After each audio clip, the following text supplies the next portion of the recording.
സുഹൃത്തുക്കളെ, നല്ലൊരു സദസ്സാണ്. സാഹിത്യത്തിൽ അടുത്ത് ബന്ധപ്പെട്ട ആൾക്കാരാണ്. ഞാൻ അത്രയധികം അടുത്ത് ബന്ധപ്പെട്ടതല്ല, അതുകൊണ്ട് നമ്മൾ ചെറിയൊരു അപകർഷതാബോധം എനിക്കുണ്ടെന്ന് തോന്നുന്നു. കാരണം ഗംഭീരത്വം അടക്കം ഇവിടെ ഉണ്ട്. വലിയ എഴുത്തുകാരും അതുപോലെ തന്നെ സാഹിത്യം ആസ്വദിക്കുന്നവരുണ്ട്. ഞാൻ ബേസിക്കലി ഒരു ഡോക്ടറാണ്, അതുകൊണ്ട് എനിക്ക് ഈ സാഹിത്യത്തിൽ എൻ്റേതായ ചില പല പരിമിതികളുണ്ട്.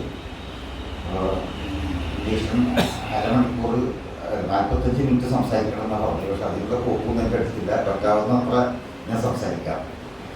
അതിൽ ആദ്യം സമകാലീന സാഹിത്യം കാരണം ഞാൻ എൻ്റെ കഥയിൽ പറഞ്ഞ പോലെ ചെറുപ്പത്തിലെ ഞാൻ വായിക്കുമായിരുന്നു. എൻ്റെ ഉമ്മ വായിക്കുന്നതുകൊണ്ട് ഞാൻ വായിക്കുമായിരുന്നു. വീട്ടിലെ എല്ലാ ആനുകാലിക പ്രസിദ്ധീകരണങ്ങളും എടുത്തായിരുന്നു. ഇപ്പം കുറേ കാലമായിട്ട് ഞാനാകെ മലയാളം മാത്രമേ വായിക്കാറുള്ളൂ. കാരണം എന്താ വെച്ചാൽ ഒരു ഭാഷയോടുള്ളൊരു സ്നേഹം, അതുപോലെ തന്നെ നമ്മുടെ കേരളത്തിലെ സാഹചര്യങ്ങളോടുള്ള ബംഗാളിയും അതുപോലെ തന്നെ മറാത്തി ഇതൊക്കെ വായിക്കാറുണ്ട്, പരിഭാഷകൾ വായിക്കാറുണ്ട്. പക്ഷേ എനിക്ക് ഏറ്റവും ഇഷ്ടം ഇത് വായിക്കലാണ്. പിന്നെ ഞങ്ങളുടെ തലമുറ എന്ന് പറഞ്ഞാൽ എനിക്ക് തോന്നുന്നു കാരൂര് മുതൽ ഇപ്പോൾ ഏറ്റവും പുതിയ എഴുത്തുകാരുടെ വായിച്ചു വളർന്നവരാണ്. ആദ്യഘട്ടത്തിൽ ഞങ്ങളിപ്പോൾ കാരൂരിൻ്റെ അല്ലെങ്കിൽ കലയുടെ ദേശീയതയിലേക്ക് വായിച്ചിട്ടുണ്ട്. ഞങ്ങൾക്ക് 65 വയസ്സ് കഴിഞ്ഞിട്ടുള്ളത് പറയുന്നത്. പിന്നെ ഇപ്പോൾ അതുപോലെ തന്നെ ഇപ്പോൾ വരുന്ന ഇത് പിന്നെ 2-3 മുഖ്യധാര വാരികൾ ഞാൻ വായിക്കാറുണ്ട്, സ്ഥിരമായിട്ട് വായിക്കാറുണ്ട്, പ്രത്യേകിച്ച് കഥകളൊക്കെ. അപ്പോൾ അതിലുള്ള ഒരുവിധം ഇപ്പോൾ അവാർഡ് കിട്ടുന്നതെല്ലാം ഇപ്പോൾ സന്തോഷ് കുമാറിൻ്റെ ആയാലും സുഭാഷ് ചന്ദ്രൻ്റെ ആയാലും അല്ലെങ്കിൽ അതുപോലെയുള്ള എല്ലാം ഒരുവിധം വായിച്ചിട്ടുണ്ട്. പുതിയ എഴുത്തുകാർക്ക്, പഴയ എഴുത്തുകാർക്ക് ടി എൻ പ്രകാശം അല്ലെങ്കിൽ മുണ്ടൂർ കൃഷ്ണൻകുട്ടിയാം, അതുപോലെയുള്ള അഷ്ടമൂർത്തി, അശോക് ചെരുവിൽ, അവരുടെ അതെല്ലാം ഒരുവിധം എല്ലാം ഞാൻ വായിക്കാറുണ്ട്. പക്ഷെ പലതും എൻ്റെ മനസ്സിൽ നിൽക്കണമെന്നില്ല. പക്ഷെ ചിലതൊക്കെ മനസ്സിൽ നിൽക്കും. ഇപ്പം എഴുത്ത് ഞാൻ ചെറുപ്പത്തിലെ കോളേജ് സ്കൂൾ മാഗസിൻ്റെ ഒക്കെ എഴുതിയിരുന്നു ആദ്യം. പിന്നെ 1-2 വാരിയൊക്കെ കഥ അയച്ചിട്ട് അവർ തിരിച്ചയച്ചപ്പോൾ ഞാൻ നിർത്തി. പിന്നെ എഴുതാറുള്ള ചില ലേഖനങ്ങളൊക്കെയാണ്. അത് ആരെങ്കിലും ആവശ്യപ്പെട്ടാൽ എക്സ്പ്രസ് ചെയ്തൊരു കോഡ് എഴുതിയിരുന്നു. അത് അത്രയൊക്കെ ഉണ്ടായിട്ടുള്ളൂ. പിന്നെ ഇപ്പോൾ ഈ കൊറോണ കാലത്താണ് വീണ്ടും അങ്ങനെ ഒരു ആഗ്രഹം തോന്നിയത്. ആദ്യത്തെ എനിക്ക് 3 മാസം കൊണ്ടാണ് ഞാൻ 2.5 മാസം എടുത്തിട്ടാണ് ആദ്യത്തെ കഥ എഴുതിയത്, ആദ്യത്തെ കഥാപുസ്തകം എഴുതിയത്. അത് അധികം എഡിറ്റിങ്ങും ചെയ്തിട്ട് അതിൻ്റേതായ പ്രശ്നങ്ങൾ അതിലുണ്ട്. പക്ഷേ ഞാൻ 2ാമത്തെ പുസ്തകം ഞാൻ ഏകദേശം 2 വർഷത്തോളം എടുത്തു എഴുതായിരുന്നു. അപ്പോൾ അത് എനിക്ക് തോന്നുന്നു കുറച്ചുകൂടി നന്നായിട്ടുണ്ടെന്ന് തോന്നുന്നു. കാരണം ഭാഷയൊക്കെ നന്നാക്കാൻ പറ്റിയിട്ടുണ്ട്. അതുപോലെ തന്നെ സംഭവങ്ങൾ പിന്നെ കുറേ പല പ്രാവശ്യം വായിച്ചിട്ട് തിരുത്തിയാണ് എഴുതിയിട്ടുള്ളത് ആ കഥകളൊക്കെ. അതുകൊണ്ട് കുറച്ചുകൂടി മെച്ചപ്പെട്ടു. ആദ്യത്തെ എനിക്ക് അത്ര തൃപ്തികരായിരുന്നില്ല എന്ന് തോന്നുന്നു. പിന്നെ വായന എന്ന് പറഞ്ഞപ്പോൾ ഞങ്ങളുടെ ഡോക്ടർമാരെ സംബന്ധിച്ചിടത്തോളം ഒരുപാട് മനുഷ്യൻ്റെ ജീവിതം ഞങ്ങൾ അറിയുകയാണ് ഈ വായന കൊണ്ട്. പ്രത്യേകിച്ച് ഫിക്ഷൻ വായിക്കുമ്പോൾ ഞങ്ങൾക്ക് കുറേ മനുഷ്യരുടെ പ്രശ്നങ്ങൾ നമുക്കറിയാം, ആൾക്കാരുള്ള ബന്ധങ്ങളെക്കുറിച്ച് അറിയാം. അതാണ്. അപ്പോൾ ഞാൻ അത്യാവശ്യം തിരക്കുള്ളൊരു സർജനാണ്. പക്ഷേ എൻ്റെ കുടുംബക്കാരുടെ എൻ്റെ ഫ്രണ്ട്സോ പറയുന്നത് എനിക്ക് ഇങ്ങനെ ഇത്രയധികം പേഷ്യൻസ് വരുന്നു എന്നാണ്. ഞാൻ ഏകദേശം ഒരു 80-100 പേഷ്യൻസിനെ കാണാൻ എൻ്റെ ടീം. അപ്പോൾ ഇതെങ്ങനെ വരുന്നു എന്നുള്ളതാണ്. കാരണം എനിക്ക് ക്ഷമ കുറവാണ്. അതുപോലെ തന്നെ ഇത് കാര്യങ്ങൾ പെട്ടെന്ന് ചെയ്തു തീർക്കണം, പെട്ടെന്ന് ദേഷ്യം വരുമ്പോൾ അങ്ങനെയൊക്കെ പറയാറുണ്ട്. പക്ഷേ എനിക്ക് തോന്നുന്നു ഈ കഥകളൊക്കെ ഞാൻ വായിക്കുന്നുണ്ടായിരിക്കും. കാരണം ഇപ്പോൾ 1-2 വാരികളുടെ കഥകൾ ഞാൻ വായിക്കാറുണ്ട്. എല്ലാ ദിവസവും വൈകുന്നേരമൊക്കെ വായിക്കാറുണ്ട്. അപ്പോൾ അതുകൊണ്ടൊരു കമ്പാഷൻ എന്നുള്ളൊരു ഡോക്ടർക്ക് വേണ്ടി ക്വാളിറ്റി കമ്പാഷനാണ് അതെനിക്കുണ്ടെന്നാണ് എനിക്ക് തോന്നുന്നത്. കാരണം എനിക്ക് ആൾക്കാരെ കേൾക്കാനും അതുപോലെ തന്നെ അവർക്ക് പരിഹാര മാർഗ്ഗങ്ങൾ പറഞ്ഞു കൊടുക്കാനും അവരുടെ പ്രശ്നങ്ങൾ മനസ്സിലാക്കാനും കഴിഞ്ഞു എന്നുള്ളതാണ്. അതെനിക്ക് വായന കൊണ്ടുണ്ടായിരുന്ന നേട്ടമാണ്. ഇപ്പോൾ എൻ്റെ സ്റ്റുഡൻസ് ഉണ്ട്, അവർക്കും ഞാൻ പലപ്പോഴും പറഞ്ഞു കൊടുക്കാറുള്ള അതാണ്. കാരണം ഈ നമ്മൾ വായിക്കുമ്പോൾ കൂടുതൽ കാര്യങ്ങൾ അറിയുന്നു. ഇപ്പോൾ ഫിക്ഷനായാലും അതുപോലെ മറ്റു കാര്യങ്ങളായാലും നമ്മൾ ഒരുപാട് ലോകത്തെ പരിചയപ്പെടുകയാണ്. അത് നമുക്ക് പലപ്പോഴും ഉപയോഗപ്പെടുത്താൻ പറ്റുമെന്നാണ് എനിക്ക് തോന്നുന്നത്. അപ്പോൾ ആ ഒരു രീതിയിൽ വായന എൻ്റെ പ്രൊഫഷനെ പോലും സഹായിച്ചിട്ടുണ്ട് എന്ന് എനിക്ക് പറയാൻ പറ്റും. പക്ഷെ വായിക്കുന്നവരോട് സംസാരിക്കുമ്പോഴും അതുപോലെ തന്നെയാണ്. 2 പുസ്തകങ്ങളെക്കുറിച്ച് ഞാൻ എഴുതിയത്. ആദ്യത്തെ പുസ്തകം എൻ്റെ കുറേ അനുഭവങ്ങളായിരുന്നു ഞാൻ പഠിക്കുന്ന കാലത്ത്. കാരണം പുസ്തകം എഴുതിയതെന്ന് വെച്ചാൽ എനിക്ക് ചില കാര്യങ്ങൾ മനുഷ്യരോട് പറയാനുണ്ടാവും, ചില പ്രശ്നങ്ങളോട് പ്രതികരിക്കാനുണ്ടാവും, ചിലപ്പോൾ പഴയ ഓർമ്മകൾ ഉണ്ടാകും. അതൊക്കെയാണ് എനിക്ക് തോന്നുന്നു പ്രധാനമായിട്ടും ഞാൻ ആദ്യത്തെ കഥ എൻ്റെ മെഡിക്കൽ കോളേജ് ലൈഫിലുള്ളതായിരുന്നു. പുറത്തുള്ള ചില കഥകളൊക്കെ പുറത്തുള്ളത് ഇപ്പോൾ നമ്മുടെ നാട്ടിലെ ചരിത്രം നോക്കുമ്പോൾ അവിടെ പാടുന്ന ചില കാര്യങ്ങൾ സത്യത്തിൽ ഞാൻ ആലോചിച്ചപ്പോൾ എൻ്റെ നാട്ടിലൊരു ചരിത്രം ആർക്കും അറിയുന്നൊരു ചരിത്രം എൻ്റെ മെഡിക്കൽ കോളേജിനെ കുറേ കേട്ടുകേൾവികളോ അതല്ലെങ്കിൽ പലരും പറയുന്നുണ്ടാക്കുന്നതും വിദ്യന്മാരൊക്കെയാണ്. അപ്പം അങ്ങനെയാണ് ഞാനൊരു ഈ സ്നേഹക ചാനലിട്ട് എന്ന് പറഞ്ഞ ഒരു ഉബർക്കാദി എന്ന് പറഞ്ഞൊരു മനുഷ്യനുണ്ടായിരുന്നു. അദ്ദേഹം യഥാർത്ഥത്തിൽ ഒരു സ്വാതന്ത്ര്യ സമര സേനാനിയായിരുന്നു. അതോടൊപ്പം തന്നെ അവിടെ അന്നത്തെ കാലത്ത് ഒരു സംഭവം ഉണ്ടായിരുന്നു. ടിപ്പു സുൽത്താൻ നമ്മുടെ നാട്ടിൽ വന്നു.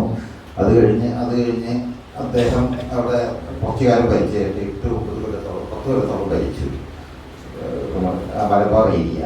അപ്പോൾ ആ സമയത്ത് അവിടെ കർഷകരുണ്ടായി. അന്ന് അവിടുത്തെ ഉയർന്ന ജാതി നമ്പൂതിരിമാര് നായന്മാരൊക്കെ കൊച്ചിയിലേക്ക് പോയി. പക്ഷെ അവരുടെ സ്ഥലം ഈഴവരും മുസ്ലിംസും വാങ്ങിയിട്ടുണ്ടായിരുന്നത്. അപ്പോൾ ഈഴവരും മുസ്ലിംസും അവർ തിരിച്ചു വരുന്ന കാലത്ത് ഒരു 10 വർഷം കഴിഞ്ഞാണ് അവർ തിരിച്ചു വന്നത്. സുൽത്താൻ കൊല്ലപ്പെട്ടതിന് ശേഷമാണ് തിരിച്ചു വന്നത്. അപ്പോൾ ഇതൊക്കെ വളരെ ഫർട്ടൈൽ ലാൻഡ് ആയിട്ടുണ്ടായിരുന്നു. നല്ല സമൃദ്ധമായിട്ടുള്ള കൃഷി സ്ഥലങ്ങളായിട്ടുണ്ടായിരുന്നു. അപ്പോൾ ആ കൃഷി സ്ഥലങ്ങൾ തിരിച്ചു കൊടുക്കണം, ഒരു ഉപാധിയില്ലാതെ തിരിച്ചു കൊടുക്കണം സർക്കാർ ഒരു അന്നത്തെ ബ്രിട്ടീഷ് സർക്കാർ നിയമം ഉണ്ടാക്കി. അപ്പോൾ പലർക്കും പക്ഷെ അതിനെതിരെ ലഹളകൾ നടന്നു. ഈ മലബാറിൽ നടന്ന പല ലഹളകളും അതിനോടനുബന്ധിച്ചിട്ടായിട്ടാണ്. അതിൽ പ്രധാനമായിട്ട് ഒരു ജാതി പദവി ഇങ്ങനത്തെ ഈ താഴ്ന്ന ജാതിക്കാർ പങ്കെടുത്തിട്ടുണ്ട്, മുസ്ലിംസ് അടക്കം പങ്കെടുത്തിട്ടുണ്ട്. അപ്പോൾ അതിൽ നിന്നാണ് ആ കഥ ഉണ്ടായത്. ആ സ്നേഹകജാരുടെ അതിൻ്റെ ആദ്യത്തെ കഥയിലാണ് ഞാൻ രണ്ടാമത്തെ പറയുന്നത്. പിന്നെ വെളിയങ്കോടിൻ്റെ ചരിത്രം നോക്കുമ്പോൾ ഞാൻ നേരത്തെ പറഞ്ഞ ചരിത്രത്തെ കുറിച്ച് പ്രത്യേകിച്ചൊന്നുമില്ല. അവിടുത്തെ ചില പ്രധാന സ്ഥാപനങ്ങളുണ്ട്. അപ്പോൾ അതിനൊക്കെ എങ്ങനെ വന്നു, ജാറം വെളിയങ്കോട് ജാറം എന്ന് പറഞ്ഞിട്ടൊന്നുണ്ടായിരുന്നു. അപ്പോൾ അത് നമുക്ക് കണ്ട ഒരു ക്ഷേത്രമായിട്ടാണ് തോന്നുക. പിന്നെ അതിൽ അവിടെ ഇന്ന് അവിടെ നടക്കുന്നതെന്ന് വെച്ചാൽ കുറേ തങ്ങന്മാരുടെ കബറിടങ്ങളുണ്ട്. അവരെ കുറിച്ചിട്ട സ്ഥലങ്ങളാണ്. അപ്പോൾ അതിൽ ആരാധന നടത്തുന്ന ഒരു രീതിയാണുള്ളത്. അപ്പോൾ ഞാൻ ആലോചിച്ചപ്പോൾ ഈ ആദ്യത്തെ തങ്ങളും അവരുടെ ഉറ്റ സുഹൃത്ത് കുട്ടിയാലി മുസ്ലിയാരുണ്ട്. ഈ കുട്ടിയാലി മുസ്ലിയാരുടെയും അവരുടെ കബറ്, അതായത് അവരുടെ ശവസംസ്കാരം നടത്തി ജാറത്തിന് പുറത്താണ്. അപ്പോൾ ഞാൻ കൂടുതൽ അന്വേഷിച്ചപ്പോൾ എനിക്ക് മനസ്സിലായി ജാറം എന്നുള്ളതാണ് ഉദ്ദേശിച്ചിട്ടുള്ളത് ഒരു പൊതുവായിട്ട് എല്ലാ ജാതിക്കാർക്കും സംവദിക്കാനുള്ള ഒരു സ്ഥലമായിട്ടാണ് അന്ന് രൂപകൽപ്പന ചെയ്തിട്ടുള്ളത്. കാരണം അതിൻ്റെ രീതി അങ്ങനെ തന്നെ ആൾക്കാർക്ക് ഇരിക്കാനും സംസാരിക്കാനും എന്നുള്ളതാണ്. അങ്ങനെയാണ് അതിൽ ഈ വെളിയങ്കോട് ജാറം എന്നുള്ള കഥ വന്നത്. അതുപോലെ തന്നെ മറ്റു കഥകളും ഓരോന്നിനും ഓരോ ഇതുണ്ട്, അതിൽ ഓരോ സാഹചര്യങ്ങളുണ്ട്. ഞാൻ എനിക്കൊന്നും വിശദമായിട്ട് നിങ്ങൾക്ക് പലരും വായിച്ചിട്ടുണ്ടാവില്ല, അതുകൊണ്ട് ഞാനത് പറയണമെന്നില്ലെന്ന് തോന്നുന്നു അല്ലേ. പക്ഷെ ഒരു കഥയെക്കുറിച്ച് ഞാൻ പറയുന്നു. ഒന്ന് നമുക്കിപ്പോൾ ഈ അതിൽ പൊക്കിൾക്കൊടി ബന്ധം എന്ന് പറഞ്ഞിട്ട് ഇപ്പോൾ നമുക്ക് ഈ സിയാറെ, അതായത് ഇപ്പോൾ പൗരത്വ നിയമമൊക്കെ നടപ്പായാൽ ഞങ്ങളുടെ നാട്ടിൽ എന്താ സംഭവിക്കാൻ പോകുന്നതിനെ കുറിച്ചൊരു ഇതാണ്. അപ്പം അതിൽ ഞാൻ പറയുന്ന ഒരു കാര്യം, എൻ്റെ ഒരു സുഹൃത്തുണ്ടായിരുന്നു, ഒരു നമ്പൂതിരി, നമ്പൂതിരി, ഞാനൊരു ഗ്രഹത്തിൽ എഴുതിയിട്ടുള്ളത് നമ്പൂതിരി. അദ്ദേഹം ഇപ്പോഴൊരു കമ്മ്യൂണിസ്റ്റുകാരനാണ്. ഈ പൗരത്വ നിയമം വന്നാൽ പുള്ളിക്ക് പലരെയും ഒഴിപ്പിക്കേണ്ടി വരും. അപ്പോൾ 2 മുസ്ലിം കമ്മ്യൂണിസ്റ്റുകാരുണ്ട്, സുബൈറും മുഹമ്മദ് കുട്ടിയും, എൻ്റെ ഫ്രണ്ട്സ് തന്നെയാണ്. അപ്പോൾ അവരെ ഒളിപ്പിച്ചു വെച്ചതിന് അയാളുടെ ഇല്ലം ബുൾഡോസർ വെച്ച് തകർത്തു എന്ന് ഞാനതിൽ പറഞ്ഞിട്ടുണ്ട്. പലപ്പോഴും ത്രിവിക്രമൻ എന്നോട് ചോദിക്കാറുണ്ട്, എനിക്ക് ഇതൊരു അറം പറ്റുന്ന രീതിയിലാവുമോ ബുൾഡോസർ വെച്ച് തകർക്കുന്നുണ്ട്. അതുപോലെ തന്നെ മാറുന്ന ആൾക്കാരുണ്ട്, ചില തീവ്രവാദികളായ ചില മുസ്ലിം സംഘടനകൾ ഇതിൻ്റെ കൂടെ കൂടി അവരിപ്പോൾ അവരുടെ സ്ഥാപനത്തിന് ഇലാഹി സ്കൂൾ എന്നായിരുന്നു, അതിനൊരു സ്കൂളിൻ്റെ പേരൊക്കെ മാറ്റി ദേവാശ്രയ സ്കൂളിലാക്കി. അത് കഴിഞ്ഞ് അവിടെ കുറച്ച് ആൾക്കാരൊക്കെ വെച്ച് പൊതുവെ ആൾക്കാരൊക്കെ കാണാൻ. പിന്നെ അത് മാത്രമല്ല, അന്നത്തെ കുറച്ച് പേരുണ്ടായിരുന്നു. ഇപ്പോൾ ഞങ്ങളുടെ കൂടെ ഇപ്പോഴും ഉള്ള ഒരു ജാനും കൃഷ്ണൻകുട്ടിയൊക്കെ ഉണ്ടായിരുന്നു. അപ്പോൾ ഞാൻ തിരിച്ചു ചെല്ലുമ്പോൾ ഒരു 10 വർഷം തിരിച്ചു ചെല്ലുമ്പോൾ ജാനും ചാണം വാരുന്നുണ്ട്. അതുപോലെ കൃഷ്ണൻകുട്ടി അവിടെ തോട്ടിൽ മീൻ പിടിക്കുകയാണ്. അപ്പോൾ ചോദിച്ചപ്പോൾ അന്ന് അവർ പോകുന്നതിന് മുമ്പ് അവർ പറഞ്ഞിരുന്നത് വെച്ചാൽ സമാജത്തിലൊക്കെ പറയുന്നുണ്ട്, നിങ്ങളൊക്കെ ഇവിടുന്ന് പോയി കഴിഞ്ഞാൽ ഈ വീടുകളൊക്കെ ഞങ്ങൾക്കാണെന്ന്. അപ്പോൾ കുറച്ച് കഴിഞ്ഞപ്പോൾ ഞങ്ങൾ ചെന്നപ്പോൾ കൃഷ്ണൻകുട്ടിയോട് ചോദിക്കുന്നുണ്ട്, ഈ വീട് നീ ഞങ്ങളുടെ മുത്തങ്ങായിലെ വീട്ടിൽ നീ താമസിക്കും? ഇല്ല, അതേതോ ബാനർജി വന്ന് താമസിക്കുകയാണ് അവിടെ. അപ്പോൾ അതുപോലെയാണ് പൗരത്വ നിയമം വന്നുള്ള കുറച്ച് പാവനയെന്ന് ഉണ്ടാക്കിയതാണ്. ഒരുപക്ഷെ കുറേ പേര് അതിനെക്കുറിച്ച് അഭിപ്രായം പറഞ്ഞിരുന്നു, അറം പറ്റുന്നു പോലും പലരും പറഞ്ഞിട്ടുണ്ട്. അപ്പോൾ ഇങ്ങനെയാണ് ഓരോ സംഭവങ്ങളും ഉണ്ടാകുന്നത്. ബാക്കിയുള്ള കഥകളെ കുറിച്ച് ഞാൻ കുറച്ച് അനുഭവങ്ങളാണ്, ചില കാര്യങ്ങൾ. ഇപ്പോൾ ഇക്കാമത്തുദ്ദീൻ എന്ന് പറഞ്ഞൊരു കഥയുണ്ട്. അപ്പോൾ അതും ഒരു ചില പ്രസ്ഥാനങ്ങളുണ്ട്. ഞാൻ ആദ്യഘട്ടത്തിലൊക്കെ എനിക്ക് അവരുടെ വാക്കുകളും ഇതൊക്കെ കേട്ടിട്ട് വളരെ നല്ല മനുഷ്യന്മാരാണെന്ന് തോന്നിയിരുന്നു.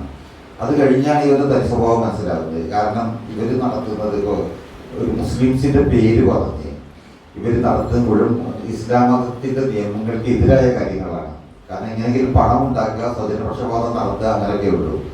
അപ്പോൾ ഞാനൊരു സ്ഥലത്ത് പറയുന്നുണ്ട്, ഇവിടെ ഇന്ത്യയിൽ ഇപ്പോൾ ഈ സാമ്രാജ്യത്തിൻ്റെ ഒരു നോട്ടാണ് ഇന്ത്യ. ഇവിടെ എന്തെങ്കിലും കലാപം ഉണ്ടാക്കാനൊക്കെ ഉണ്ട്. അപ്പോൾ അതിനുവേണ്ടി സിയോണിസ്റ്റുകളുടെ അടുത്ത് പോലും പണം വാങ്ങുന്ന ആൾക്കാരാണെന്നുള്ള രീതിയിലാണ് ഞാൻ ചിത്രീകരിച്ചത്. പക്ഷേ സത്യമാണ്. ഇപ്പം ഇന്നത്തെ കാരണം എനിക്ക് പെട്ടെന്നുണ്ടായ അനുഭവം, ബംഗ്ലാദേശിൽ കാലിദാസ് അവരെ പുറത്താക്കിയ സമയത്ത് വന്ന അമേരിക്കക്കാർ പറഞ്ഞ ഈ പ്രസ്ഥാനം, ബംഗ്ലാദേശിലെ ഈ പ്രസ്ഥാനം അമേരിക്കയോട് സഹായം അഭ്യർത്ഥിച്ചു എന്നുള്ളതാണ്. ഇവർ സാമ്രാജ്യത്വത്തിനെതിരാണെന്നാണ് എല്ലായിടത്തും സംസാരിക്കാറുള്ളത്. അങ്ങനെയാണ് അത്. അപ്പോൾ അതാണ് ഞാൻ ചിത്രീകരിച്ചിട്ടുള്ളത്. അങ്ങനെ ഓരോ കഥകളും പല വിഷയത്തിൽ ബന്ധപ്പെട്ടിട്ടുള്ളതാണ്. പിന്നെ ഞാൻ അടുത്തെൻ്റെ ഒരു പുസ്തകത്തിൽ 2-3 കഥകൾ വരുന്നുണ്ട്. റുവാണ്ട എന്നൊരു കഥയുടെ പേര്. റുവാണ്ട എന്ന് പറഞ്ഞാൽ ഒരു ആഫ്രിക്കൻ രാജ്യമാണ്.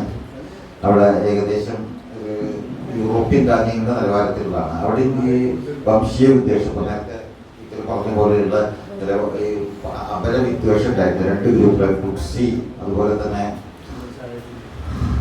ഹുത്തു എന്ന് പറഞ്ഞ വർഗ്ഗക്കാർ. അപ്പോൾ ഇന്നത്തെ പോലെ നമ്മുടെ ഇവിടെ പോലെ തന്നെ മീഡിയാസും മനുഷ്യരും മറ്റു എതിർ ഗ്രൂപ്പിനെതിരെയുള്ള വിദ്വേഷം പരത്തായിരുന്നു ചെയ്തത്. അത് കഴിഞ്ഞ് അവിടെ ഒരു വലിയ കൊലപാതകം നടന്നു. ഏകദേശം 20 ലക്ഷത്തോളം ആൾക്കാരെ 100 ദിവസം കൊണ്ട് കൊന്നു.